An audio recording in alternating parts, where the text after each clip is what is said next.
जय हिंद। आप सभी का स्वागत है हमारे यूट्यूब चैनल लक्ष्य तक पर। सीटेट की हम लोग प्रैक्टिस सेट कर रहे हैं। कई दिनों से हम लोग सीडीपी की प्रैक्टिस क्लासेज कर रहे हैं।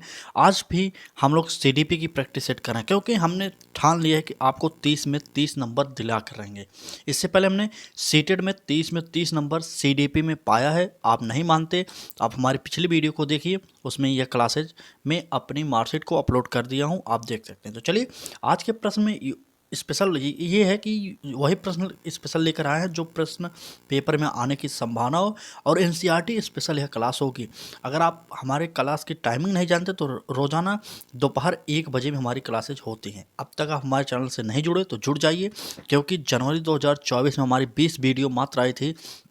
जो जनवरी में पेपर हुआ था उसके लिए ब्रह्मास्त्र था, आप देख सकते हो वह भी क्लास। तो चलिए क्लास को स्टार्ट करते हैं। अगर चैनल पर नए हो तो शेयर जरूर कर दीजिए, क्योंकि हमारे चैनल का नियम है, अगर आप हमारे साथ जुड़ते हैं तो आपको शेयर करके जोड़ना पड़ेगा, ठीक है। तो चलिए उम्मीद करते हैं आप लोग शेयर कर दिए होंगे और क्लास को स्टार्ट करते हैं। पहला प्रश्न देखते हैं हमारा क्या है। पहला प्रश्न है, एक शिक्षिका अपने आप से कभी भी प्रश्नों के उत्तर नहीं देती है। वह अपने विद्यार्थियों को उत्तर देने के लिए समूह चर्चाएं और सहयोगात्मक अधिगम अपने के लिए प्रोत्साहित करती है। यह उपागम यहाँ पर खाली स्थान दिया गया, इसमें से चारों ऑप्शन भरना पड़ेगा। के सिद्धांत पर आधारित है। किसके सिद्धांत पर आधारित है? ए ऑप्शन सक्रिय भागीदारिता, बी ऑप्शन अनुदेशनात्मक सामग्री की उचित संगठन, सी ऑप्शन अच्छा उदाहरण प्रस्तुत करना और भूमिका प्रतिरूप बनाना, और डी ऑप्शन सीखने की तत्परता। तो चलिए बताइए उत्तर। इसका मतलब ये हो गया कि कोई शिक्षक अगर अपने आप उत्तर नहीं दे रहे, प्रश्न पूछ के बच्चों से उत्तर पूछ रही है, तो इसका मतलब वो है कि बच्चों के बारे में जानना चाह रहे हैं कि बच्चे सक्रिय हैं कि नहीं है। तो यह इसका हमारा ऑप्शन ए सही हो जाएगा। सक्रिय भागीदारिता का यह हमारा ऑप्शन ए सही हो जाएगा, ठीक है। चलिए यह हमारा सही हो जाएगा, सक्रिय भागीदारिता। ए ऑप्शन हमारा सही हो गया। चलिए अगले प्रश्न देखते हैं। अगला प्रश्न है देखिए, यह प्रश्न है, राज्य स्तर की एकल गायन प्रतियोगिता के लिए विद्यार्थियों को तैयार करते समय एक विद्यालय लड़कियों को वरीयता देता है। यह दर्शाता है, मतलब आपसे कहा जा रहा है किसी भी चीज़ में अगर किसी एक ही समान व्यक्ति को अगर वरीयता दिया जा रहा है तो उसका मतलब ये हो गया कि वहाँ पर जेंडर रूढ़िवादिता हो सकता है, ठीक है। तो चलिए देखते हैं क्या होगा।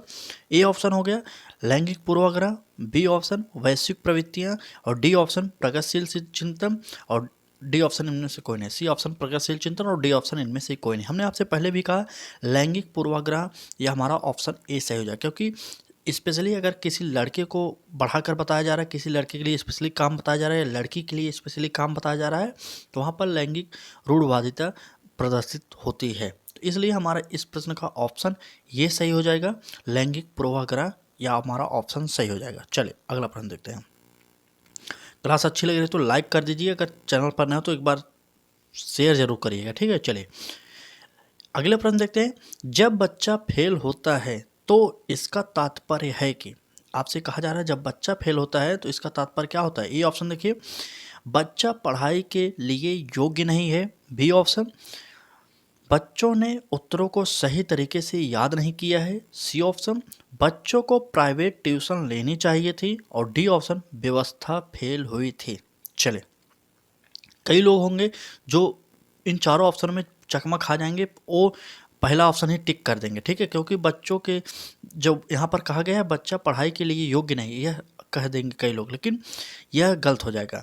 बच्चा हमेशा कैसे भी बालक हो उसे आप योग्य मानेंगे, हर चीज़ वह कर सकता है, तो इसलिए हमारा यह ऑप्शन गलत हो गया पहले।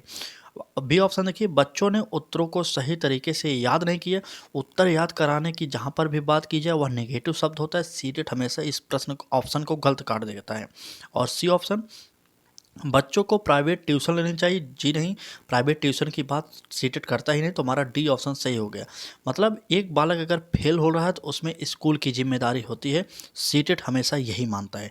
बालक की जिम्मेदारी कभी नहीं होगी कि वह फेल हो गया तो गलती किसकी होगी, बालक की कभी नहीं होगी, शिक्षक की होगी, ठीक है। चलिए अगला प्रश्न देखते हैं। इस प्रकार से प्रश्न अगर आपको थोड़ा से घुमा के दें तो आप समझ जाइएगा, अगर एक बालक फेल होता है तो उसकी गलती कभी नहीं मानता सीटेट, हमेशा शिक्षक की गलती मानी जाती है। चलिए अगला प्रश्न देखते हैं। अगला प्रश्न है, निम्नलिखित में से कौन सा वस्तुनिष्ठ प्रश्न है? आपसे कहा जा रहा है निम्नलिखित में से कौन सा वस्तुनिष्ठ प्रश्न है। ए ऑप्शन देखिए निबंधात्मक प्रश्न, बी ऑप्शन लघु उत्तरात्मक प्रश्न और सी ऑप्शन मुक्त उत्तर वाला प्रश्न और डी ऑप्शन सत्य या असत्य। चलिए बताइए वस्तुनिष्ठ प्रश्न किसे कह सकते हैं आप लोग बताइए। आपके लिए तो यह इंपॉर्टेंट प्रश्न होगा, आपको आता भी होगा उत्तर। चलिए कमेंट करके बताइए आप लोग क्लास कैसी लग रही है, यह भी बताते रहिए। आप लोग किस प्राइमरी की तैयारी करें या मिडिल की तैयारी करें वह भी बताते रहिए आप लोग, ताकि उसी अकॉर्डिंग आपकी क्लासेस स्टार्ट हो रही हों। ठीक है चलिए, तो आपको पता होगा निबंध मतलब लंबे प्रश्नों को लिखना और लघुत्तर मतलब उससे भी छोटे प्रश्नों को लिखना। हमारा डी ऑप्शन सही हो जाएगा। सत्य और असत्य मतलब बहुविकल्पीय प्रश्न का मतलब क्या होता है कि उसमें 4 ऑप्शन दिए रहेंगे और सत्य असत्य टिक करने के लिए बोला जाता है। ठीक है, तो हमारा डी ऑप्शन सही हो जाएगा। अगला प्रश्न देखते हैं। अगला प्रश्न है, निम्नलिखित में से कौन सी प्रगतिशील शिक्षा की विशेषता है? आपसे कहा जा रहा है निम्नलिखित में से कौन सी प्रगतिशील शिक्षा की व्यवस्था है। ए ऑप्शन देखिए समय सारणी और बैठने की व्यवस्था में लचीलापन, बी ऑप्शन केवल प्रस्तावित पाठ्य पुस्तकों पर आधारित अनुदेश, सी ऑप्शन परीक्षाओं में अच्छे अंक प्राप्त करने पर बल और डी ऑप्शन बार बार ली जाने वाली परीक्षाएं। तो चलिए बताइए प्रगतिशील शिक्षा की क्या विशेषता होती है। यहाँ पर देख लीजिए डी ऑप्शन क्या था, बार बार ली जाने वाली परीक्षाओं पर बल। जी नहीं, यहाँ पर बार बार परीक्षाएं नहीं ले सकते आप बालक का। ठीक है, और सी ऑप्शन में देखिए परीक्षाओं में अच्छे अंक प्राप्त करने पर बल, प्राप्त अंक पर बल नहीं दे सकते आप बालक, मतलब बालक को समझने पर बल दे सकते हैं, समझाने पर बल दे सकते हैं, लेकिन ये कहिए कि अच्छे अंक प्राप्त करे बालक उस पर यह बल देंगे तो यह गलत हो जाएगा। और बी ऑप्शन भी गलत हो जाएगा, केवल प्रस्तावित पाठ्य पुस्तकों पर आधारित अनुदेश, तो ये हमारा भी गलत हो जाएगा। ए ऑप्शन सही हो जाएगा। ए ऑप्शन सही हो जाएगा। 3 ऑप्शन कटते ही चौथा ऑप्शन जो बचेगा वह हमारा ऑटोमेटिक सही हो जाएगा, क्योंकि इसमें 4 ऑप्शन ही है, इसमें तो एक सही होगा ही। आप लोग बीपीएससी का पेपर देखते होंगे, उसमें देखते होंगे बिहार जो शिक्षक भर्ती हुई थी इस समय, उसमें 5 ऑप्शन देता है, उसमें उत्तर चुनना बहुत ही कठिन हो जाता है। लेकिन सीटेट 4 ऑप्शन देता है, उसमें उत्तर तो चुन लेंगे आप, 4 में से एक सही हो सकता है। ठीक है, चलिए कभी कभी सीटेट 4 ऑप्शन गलत दे देता है, लेकिन ऐसा कभी कभी ही हुआ है। चलिए अगला प्रश्न देखते हैं। प्रश्न है, पियाजे के संज्ञानात्मक विकास के चरणों के अनुसार इंद्रिय गामक अवस्था किसके साथ संबंधित है?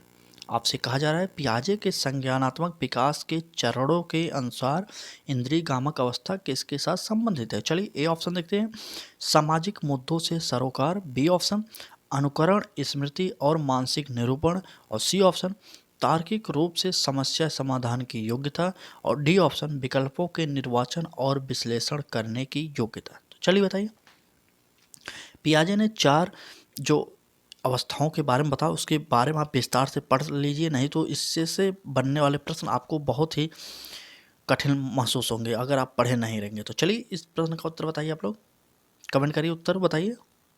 तो इस प्रश्न का उत्तर जो हो जाएगा अनुकरण स्मृति और मानसिक निरूपण, बी ऑप्शन हमारा सही हो जाएगा, अनुकरण स्मृति और मानसिक निरूपण। चलिए बी ऑप्शन सही हो जाएगा। अगला प्रश्न देखते हैं। कोहल वर्ग के अनुसार यह प्रश्न आ गया। चलिए देखिए प्रश्न क्या है। प्रश्न है कोहल वर्ग के अनुसार शिक्षक बच्चों में नैतिक मूल्य का विकास कर सकता है। कैसे कर सकता है नैतिक मूल्य का विकास? ए ऑप्शन देखिए कैसे व्यवहार किया जाना चाहिए, इस पर कठोर निर्देश देकर। जहाँ पर कठोर शब्द लग जाएगा वो सीटेड गलत कर देता है ऑप्शन, इसलिए हमारा पहला ऑप्शन गलत हो गया। बी ऑप्शन देखिए धार्मिक शिक्षा को महत्व देकर। जी नहीं, बालक के ऊपर आप धार्मिक शिक्षा महत्व नहीं दे सकते। सी ऑप्शन देखिए व्यवहार के स्पष्ट नियम बनाकर। क्या यह सही हो सकता है? जी नहीं, यह भी हमारा गलत हो जाएगा। व्यवहार के स्पष्ट नियम, तो हमारा डी ऑप्शन सही हो जाएगा। चलिए डी ऑप्शन सही हो जाएगा। नैतिक मुद्दों पर आधारित चर्चाओं में उन्हें शामिल करके। इस प्रकार से आपको सीटेड में उत्तर निकालना आना चाहिए। अभी से आप हमारे साथ जुड़े रहेंगे तो आप अच्छे से तैयारी कर सकते हैं, क्योंकि हमने इससे पहले सीटेड में बाल विकास में 30 नंबर पाया है। कई लोग कमेंट करते हैं सिर्फ आप बाल विकास कराएंगे। जी नहीं, हमारे चैनल पर आपको सभी क्लासेस प्रोवाइड कराई जाएगी। अभी कुछ दिन आप बाल विकास पढ़ लीजिए, उसके बाद हम मिक्स क्लासेस लाएंगे। जैसे अपने हर क्लास में बता देते हैं आपको, जैसे 20 प्रश्न बाल विकास के होंगे, 20 प्रश्न हिंदी के होंगे, 20 ईवीएस के होंगे, 20 भाषा से संबंधित जो भी होंगे, संस्कृत हो जाएगा चाहे इंग्लिश हो जाएगा। तो इस प्रकार से क्लासेज होंगी। आने वाले कुछ समय बाद रोज़ाना लगभग 80 से 100 क्वेश्चन लाएंगे एक क्लास में। अभी से आप बने रहेंगे तभी तो आपको नोटिफिकेशन मिलेगा। तो चलिए, अगर आप चैनल पर नए हो तो सब्सक्राइब करके बेल आइकन को ऑन कर लीजिए, जिससे आपको नोटिफिकेशन मिलता रहे। सब्सक्राइब बहुत लोग कर रहे हैं लेकिन नोटिफिकेशन ऑन कोई नहीं कर रहा, क्योंकि हमें बहुत कमेंट मिलता है कि नोटिफिकेशन यूट्यूब हमारे पास नहीं भेज रहा है। लेकिन आप खुद देखिए, एक बार चेक करिए क्या आपने नोटिफिकेशन ऑन किया है कि नहीं। जैसे सब्सक्राइब करके वहाँ पर टच करते हैं, उसके बगल में एक घंटी छपी रहती है, उस पर क्लिक कर दीजिए। उसके बाद ऑल ऑप्शन जो होगा, ऑल पर क्लिक कर दीजिए, घंटी ऑन हो जाएगी। ठीक है, चले, तब आपको यूट्यूब नोटिफिकेशन भेजता है। अब समझ गए? नहीं समझे फिर से कमेंट करिएगा, इसी क्लास के लास्ट में कमेंट करिए, हम आपको बता देंगे। फिर से एक बार एक वीडियो बना देंगे, आप लोग कहेंगे तो। चले, प्रश्न देखते हैं। छोटे शिक्षार्थियों को कक्षा कक्ष में समवयस्कों के साथ अंतःक्रिया करने के लिए प्रोत्साहित करना चाहिए, जिससे आपसे कहा जा रहा है छोटे शिक्षार्थियों को कक्षा कक्ष में समवयस्कों के साथ अंतःक्रिया करने के लिए प्रोत्साहित करना चाहिए, जिससे क्या कारण हो सकता है इसका। चलिए देखते हैं। ए ऑप्शन, शिक्षक कक्षा कक्ष को बेहतर तरीके से नियंत्रित कर सके। बी ऑप्शन, वह एक दूसरे से प्रश्नों के उत्तर सीख सके। सी ऑप्शन, पाठ्यक्रम को बहुत जल्दी पूरा किया जा सके। और डी ऑप्शन, वह पढ़ने के दौरान सामाजिक कौशल सीख सके। चलिए देखते हैं चारों ऑप्शन, आप लोग पढ़ लिए, उत्तर बताइए आप लोग। चलिए देखते हैं। शिक्षक कक्षा कक्ष को बेहतर तरीके से नियंत्रित, जहाँ पर नियंत्रित करेंगे वह गलत हो जाएगा। बी ऑप्शन देखिए, वह एक दूसरे से प्रश्नों के उत्तर सीख सके। उत्तर सीखने के लिए हम अंतःक्रिया नहीं कर सकते। ठीक है। सी ऑप्शन, जल्दी पूरा करें पाठ्यक्रम को, यह भी गलत हो जाएगा। तो हमारा डी ऑप्शन सही हो जाएगा। पढ़ने के साथ साथ वह सामाजिक कौशल भी सीख सके, इसलिए समवयस्कों के साथ अंतःक्रिया किया जाता है। चलिए, क्लास कैसी लग रही है आप लोग बताते जरूर रहिए। ठीक है। अभी हम आपको एक प्रश्न भी दे देंगे जो आपको कमेंट करके उसका उत्तर बताना पड़ेगा। ठीक है। तो हम रोजाना लगभग एक प्रश्न दे देते हैं, जिस दिन हमें याद हो जाता है आज भी दे देंगे एक प्रश्न, आपको उत्तर बताना पड़ेगा उस प्रश्न का। चलिए, कुछ लोग कहते हैं कि इसमें लिख दिया करें प्रश्न नंबर कितना है, लेकिन हम ऐसे ही कराते हैं। आप जब हम प्रश्न पूछें कि इसका उत्तर कमेंट करके बताइए, आप उसमें सिर्फ ए या बी लिख दीजिएगा, हम समझ जाएंगे हाँ कितने लोग सही दे रहे हैं कितने लोग गलत। ठीक है। ऐसे मत कहिए करिए कहते हैं कि नंबरिंग कर दीजिए, नंबरिंग करने से कोई मतलब नहीं होता, आप ऐसे ही पढ़ सकते हैं। चलिए प्रश्न देखते हैं। जब एक निर्योग्य बच्चा पहली बार विद्यालय आता है तो शिक्षक को क्या करना चाहिए। यहाँ पर देखिए थोड़ा सा मिस प्रिंट है, आप निर्योग्य पर गलत लिखे गए, आप अच्छे से लिख सकते हैं आप बाद में। ठीक है, ये मिस प्रिंट है आप, लेकिन पढ़कर समझ सकते हैं निर्योग्य लिखा गया है। ठीक, चले, ये व्याकरण की दृष्टि से गलत है, लेकिन एक प्रकार से सही भी है, लेकिन व्याकरण की दृष्टि से गलत है, आप पढ़िए सिर्फ। ठीक है। चलिए, जब एक निर्योग बच्चा पहली बार विद्यालय आता है तो शिक्षक को क्या करना चाहिए। ये ऑप्शन देखिए, प्रवेश परीक्षा लेनी चाहिए। जी नहीं दोस्तों, क्या बच्चा जब पहला छोटा बच्चा आएगा तो स्कूल में प्रवेश परीक्षा लेनी चाहिए, वो हमेशा गलत हो जाएगा। बी ऑप्शन देखते हैं, उसे अन्य विद्यार्थियों से अलग रखना चाहिए। जी नहीं, अलग नहीं कर सकते, क्योंकि समावेशी शिक्षा का अधिकार सभी के पास होना चाहिए। सी ऑप्शन देखते हैं, सहकारी योजना विकसित करने के लिए बच्चों की माता पिता के साथ चर्चा करनी चाहिए। यह सही हो सकता है, लेकिन अगले ऑप्शन देखेंगे पहले। बच्चों की निर्योग्यता के अनुसार उसे विशेष विद्यालय में भेजने का प्रस्ताव देना चाहिए। चलिए बताइए, कमेंट करके बताइए। तो इस प्रश्न का जो हमारे अकॉर्डिंग उत्तर होगा वह हो जाएगा सी ऑप्शन। ठीक है, सहकारी योजना विकसित करने के लिए बच्चों के माता पिता के साथ चर्चा करनी चाहिए, क्योंकि बालक जो निर्योग्य बालक है किस चीज़ में कमी है, कैसे उसके पास वह विलक्षण आया, यह सब जानना चाहिए। वैसे तो हमारे हिसाब से डी ऑप्शन भी सही हो सकता है। तो इस प्रश्न का दोनों ऑप्शन सही हो सकता है। ठीक है, बच्चों की निर्योग्यता के अनुसार उसे विशेष विद्यालय में भेजने का प्रस्ताव देना चाहिए, लेकिन आप सबसे पहले सी ऑप्शन को टिक करेंगे। अगर यही ऑप्शन में सिर्फ रहेगा तो यही टिक होगा, अगर ये सी और डी दोनों रहेगा पहले सी करेंगे, अगर सी नहीं रहेगा तब आप डी करेंगे। ठीक है, तो दोनों ऑप्शन सही है, लेकिन ज़्यादा चांस होता है सी ऑप्शन का। सीटेट ऐसे ऑप्शनों को हमेशा देता है कि विद्यार्थी उसमें उलझ जाए, क्योंकि लास्ट में सीटेट के आंसर को ही मान किया जाता है। तो आप भी थोड़ा इधर उधर से समझा करिए। ठीक है, चलिए सी और डी इस प्रश्न का दोनों सही है। सीटेट जिस अकॉर्डिंग प्रश्न पूछेगा आप उसका उत्तर दे सकते हैं। चलिए अगला प्रश्न देखते हैं। अगला प्रश्न है, देखिए इंपॉर्टेंट क्लासेज आपके लिए लेकर आते हैं रेगुलर दोपहर 1 बजे में, तो आप हमारे साथ जुड़ सकते हैं। अगर चैनल पर नए हो तो अभी से आप जुड़ जाइए, ठीक है। चलिए अगला प्रश्न है निम्नलिखित में से कौन सी समस्या समाधान की वैज्ञानिक पद्धति का पहला चरण है। आपसे पूछा जा रहा है समस्या समाधान की वैज्ञानिक पद्धति का पहला चरण कौन सा है। ए ऑप्शन देखिए परिकल्पना का निर्माण करना, बी ऑप्शन परिकल्पना का परीक्षण करना, सी ऑप्शन समस्या के प्रति जागरूकता और डी ऑप्शन प्रासंगिक जानकारी को एकत्र करना। तो चलिए बताइए आप लोग,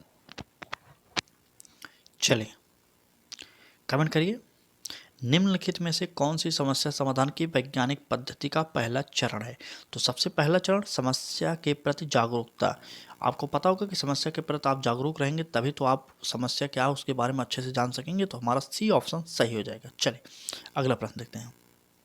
हमारे चैनल का थोड़ा सा अलग ही नियम होता है क्योंकि हम चाहते हैं कि कम समय में आपको ज़्यादा से ज़्यादा प्रश्नों की प्रैक्टिस सेट करा सकें, क्योंकि ज़्यादा समय आपका नहीं लिया जा सकता, आपका भी समय बहुमूल्य है। आप कहीं भी पढ़ते हो पढ़ लीजिए, अगर आप हमारे साथ जुड़ते हैं तो हमारे चैनल का यही लक्ष्य है कि कम समय में आपको ज़्यादा से ज़्यादा प्रश्नों की प्रैक्टिस सेट कराई जाए, क्योंकि सीटेट हमेशा प्रैक्टिस मांगता है। अगर आप सीटेट के प्रश्नों को प्रैक्टिस सेट के माध्यम से नहीं हल करेंगे तो आपको बाद में पछताना पड़ेगा, क्योंकि CTET same to same paper में प्रश्न कभी नहीं फंसता।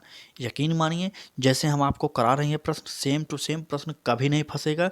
पैटर्न थोड़ा सा चेंज करके सेम इसी पैटर्न पर पूछ देगा, लेकिन थोड़ा सा चेंज जरूर करता है।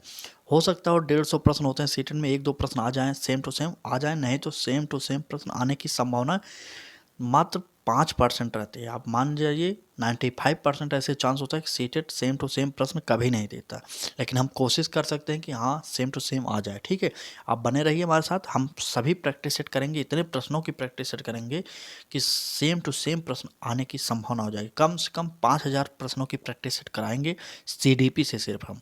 आप हमारे साथ जुड़ सकते हैं। 5000 CDP, लगभग 3000 हिंदी के प्रैक्टिस सेट कराएंगे। EBS के भी 4000 प्रैक्टिस, मतलब 12 से 13,000 प्रश्नों की प्रैक्टिस सेट आपको 7 जुलाई 2024 से पहले करा देंगे। पेपर आपका 7 जुलाई को है, आपको पता होगा। ठीक है, चलिए प्रश्न देखते हैं। प्रश्न है मानव व्यक्तित्व परिणाम है, किसका परिणाम है। केवल आनुवंशिकता का, पालन पोषण और शिक्षा का, आनुवंशिकता और वातावरण की अंतःक्रिया का, केवल वातावरण का। जहाँ पर केवल शब्द लग जाए ये दोनों गलत हो जाएगा, तो हमारा सी ऑप्शन सही हो जाएगा, आनुवंशिकता और वातावरण की अंतःक्रिया का। ठीक है, चले क्लास कैसी लग रही है, क्लास अच्छी लग रही है तो लाइक कर दीजिए एक बार क्लास को, और शेयर जरूर करिए अपने मित्रों के साथ। ठीक है, क्योंकि उनको भी पता चलना चाहिए अभी सीटेट की क्लासेज हमारे चैनल पर प्रोवाइड कराई जा रही है। पिछले जो जनवरी 2024 में सीटेट हुआ था उसमें कई लोग हमसे जुड़े थे, उन्होंने कमेंट भी किया था कि क्लासेज इतने लेट क्यों आए आप लेकर। हम उस समय तैयारी नहीं करा पाए, लेकिन हमने अपने सभी क्लासेज में आपसे माफ़ी मांग लिया। इस बार हम आपको स्टार्टिंग से तैयारी करा रहे हैं। अभी फार्म भरा जा रहा है, जिन लोगों ने फार्म नहीं भरा जल्दी से फार्म भर लीजिए, तैयारी में जुट जाइए। ये मत समझिए कि जब फार्म भर लेंगे परीक्षा नज़दीक आएगी तब तैयारी करेंगे, तब तैयारी नहीं होती। अभी से आप जुट जाइए। ठीक है, चलिए अगला प्रश्न देखते हैं। प्रश्न है हमारा, जब एक बच्चा कार्य करते हुए ऊबने लगता है तो यह इस बात का संकेत है कि, क्या संकेत है। ए ऑप्शन देखिए बच्चों को अनुशासित करने की जरूरत है, बी ऑप्शन संभवतः कार्य यांत्रिक रूप से बार बार हो रहा है, और सी ऑप्शन देखते हैं बच्चा बुद्धिमान नहीं है, और डी ऑप्शन बच्चे में सीखने की योग्यता नहीं है। यहाँ पर देखिए इम्पोर्टेंट जो सबसे बेस्ट ट्रिक होगी यहाँ पर काम करे। आप देख सकते हैं कि क्या बच्चे में योग्यता नहीं है, तो हमारा गलत हो जाएगा। बच्चे में योग्यता है और बुद्धिमान भी है बच्चा, यहाँ पर बुद्धिमान नहीं कहा गया तो इसलिए यह गलत हो जाएगा। और बच्चों को अनुशासित करने की जरूरत, यह भी गलत हो जाएगा। तो हमारा बी ऑप्शन सही हो जाएगा, संभवतः कार्य यांत्रिक रूप से बार बार हो रहा है। यह प्रश्न सीटेड में आया हुआ है, इसलिए हमने थोड़ा सा पैटर्न चेंज करके आपके समझ प्रस्तुत किया है। आप देख लीजिए, हम वही करेंगे जो प्रीवियस ईयर में प्रश्न आए हैं, उसके अकॉर्डिंग जितने भी उसी पैटर्न पर नए प्रश्न बनेंगे वह भी हम आपको कराएंगे। तो बने रहिए आप हमारे साथ। चलिए अगला प्रश्न देखते हैं। समझ में आ रहा है कि नहीं आ रहा है, आप कमेंट करके ज़रूर बताते रहिए। क्लास कैसी लग रही है यह सब बताते रहिए, तभी हम थोड़ा सा चेंज कर सकते हैं। अगर आपको समझ में नहीं आ रहा तो चेंज करेंगे, कौन सा टॉपिक नहीं समझ आया, कौन सा प्रश्न नहीं समझ आया, आप यह भी कमेंट करते रहिए ताकि अगली बार जब क्लास लेकर आएँ तो उसमें हम उसका जिक्र अलग से करते हैं। ठीक है, आप कमेंट करके बताते रहिए। चलिए प्रश्न देखते हैं। शिक्षा के संदर्भ में सामाजिकरण से तात्पर्य है। आपसे कहा जा रहा है शिक्षा के संदर्भ में सामाजिकरण से क्या तात्पर्य है। हम एक प्रश्न को 2 बार इसलिए पढ़ देते हैं ताकि आप आसानी से याद कर लें प्रश्न को। ठीक है, चलिए ऑप्शन देखते हैं। सामाजिकरण से क्या तात्पर्य है। ए ऑप्शन देखिए, सामाजिक मानदंडों का सदैव अनुपालन करना। बी ऑप्शन, अपने सामाजिक मानदंड बनाना। सी ऑप्शन, समाज में बड़ों का सम्मान करना। और डी ऑप्शन, सामाजिक वातावरण में अनुकूलन और समायोजन। तो चलिए बताइए इस प्रश्न का सही क्या होगा उत्तर। चलिए, शिक्षा के संदर्भ में सामाजिकरण से तात्पर्य पूछा जा रहा है आपसे, तो बताइए सामाजिक वातावरण में अनुकूलन और समायोजन है, या हमारा डी ऑप्शन सही हो जाएगा। डी ऑप्शन सही हो जाएगा। चलिए, डी ऑप्शन सही हो जाएगा। अगला प्रश्न देखते हैं। चलिए एक बार शेयर कर दीजिए इस क्लास को, ज़्यादा से ज़्यादा शेयर करिए आप लोग। और जितने भी लोग नए हैं पहली बार इस क्लास को देख रहे हैं तो चैनल को सब्सक्राइब भी कर लीजिए। हमारे चैनल पर रेगुलर आपको सीटेट की तैयारी फ्री में कराई जा रही है, तो जुड़िए हमारे साथ। फ्री में तैयारी कराने के लिए हम आपके समक्ष उपलब्ध हो गए हैं, तो आप तैयारी करिए अच्छे से। ठीक है, चले प्रश्न है। अभी हम कुछ थ्योरिकल क्लासेज भी लाएंगे, लेकिन अभी आप प्रैक्टिस सेट के माध्यम से प्रश्नों को पहले समझ लीजिए किस प्रकार के सीटेट प्रश्न पूछता है। उसके बाद जिस टॉपिक को आप कहेंगे उस टॉपिक को हम थ्योरिकल बताएंगे भी यूट्यूब पर ही फ्री में। ठीक है, क्योंकि मैंने सीटेट पास किया, मैं जानता हूँ किस प्रकार के प्रश्न सीटेट पूछता है। सीटेट हो, यूपी टेट हो, रीट हो, इन सभी परीक्षाओं को क्वालिफाई कर लिया है मैंने, तब आपको बता रहा है। ठीक है, टीचिंग एग्जाम स्पेशल चैनल है हमारा है, आप जान जाइए। चलिए प्रश्न देखते हैं, लेट ना करें, कम समय में ज़्यादा प्रश्न कराने की जिम्मेदारी होती है हमारे चैनल की। चलिए प्रश्न है, निम्नलिखित में से कौन सा विकास का सिद्धांत है। आपसे पूछा जा रहा है विकास का सिद्धांत कौन सा है। ए ऑप्शन देखिए, विकास के सभी क्रियाएं अंतः संबंधित नहीं हैं। बी ऑप्शन, विकास सभी का विकास दर समान नहीं होता। सी ऑप्शन, विकास हमेशा रेखीय होता है। और डी ऑप्शन, यह निरंतर चलने वाली प्रक्रिया नहीं है। तो चलिए हम आपको जो होमवर्क बताए थे कि हम एक प्रश्न को होमवर्क देंगे, तो हम यह प्रश्न आपके लिए होमवर्क छोड़ रहे हैं, यही समझिए। ये मत समझिएगा कि इसमें कुछ उत्तर नहीं देना, हम इसमें 2 ऑप्शन सिर्फ आपको देंगे। डी ऑप्शन काट दिए और ये ऑप्शन काट दिए। ठीक है, ए ऑप्शन काट दिए और डी ऑप्शन। और चलिए बी और सी में उत्तर बताइएगा। आप लोग कमेंट सिर्फ इतना करिएगा, बी सही है या सी सही है, इतना ही कमेंट करिए, मैं समझ जाऊँगा। अगर आप लोग को नहीं आता तब भी कमेंट करिए, हम कल की क्लास में हम बता देंगे। ठीक है, तो चलिए यह प्रश्न आपके लिए होमवर्क हो गया है। अगला क्वेश्चन हम देखते हैं। ठीक है, होमवर्क यह प्रश्न है आपके लिए। चलिए अगला प्रश्न है, एक शिक्षिका पाठ्य वस्तु और फल सब्जियों के कुछ चित्रों का प्रयोग करती है और अपने विद्यार्थियों से चर्चा करती है। विद्यार्थी इस जानकारी को अपने पूर्व ज्ञान से जोड़ते हैं और पोषण की संकल्पना को सीखते हैं। यह उपागम किस पर आधारित है। प्रश्न इतना बड़ा है, नहीं समझ में आया एक बार फिर पढ़ लीजिए, मैं भी पढ़ दे रहा हूँ, आप सुन लीजिए, आपको आसानी से समझ में आ जाएगा। कहा जा रहा है, एक शिक्षिका पाठ्य वस्तु और फल सब्जियों के कुछ चित्रों का प्रयोग करते हैं। ठीक है, और अपने विद्यार्थियों से चर्चा करते हैं। इन सभी का प्रयोग करके वह चर्चा करते हैं। विद्यार्थी इस जानकारी को अपने पूर्व ज्ञान से जोड़ते हैं और पोषण की संकल्पना को सीखते हैं। यह उपागम किस पर आधारित है। चलिए, ज्ञान के निर्माण पर आधारित है, अधिगम के शास्त्रीय अनुबंधन पर, पुनर्बलन के सिद्धांत पर, अधिगम के सक्रिय अनुबंधन पर। तो चलिए बताइए क्या उत्तर हो जाएगा। तो इस प्रश्न का जो उत्तर होगा ज्ञान के निर्माण, ए ऑप्शन हमारा सही हो जाएगा। ए ऑप्शन सही हो जाएगा। चलिए, क्लास कैसी लगी, क्लास अच्छी लगी तो लाइक कर दीजिए, चैनल पर नए हो तो चैनल को सब्सक्राइब कर लेके बेल आइकन को ऑन कर लीजिए, जिससे आपको नोटिफिकेशन मिलता रहे। क्योंकि आपको पता होगा कि आपको अपने लक्ष्य पर पहुंचने के लिए लक्ष्य तक से जुड़ना ही पड़ेगा। इसलिए हमने अपने चैनल का नाम ही लक्ष्य तक रख दिया, क्योंकि जो लक्ष्य पर पहुंचना चाहेगा वह हमारे चैनल को सब्सक्राइब करके बेल आइकन को ऑन करके हमारे साथ जुड़ेगा जरूर। चलिए आज की क्लास में बस इतना ही।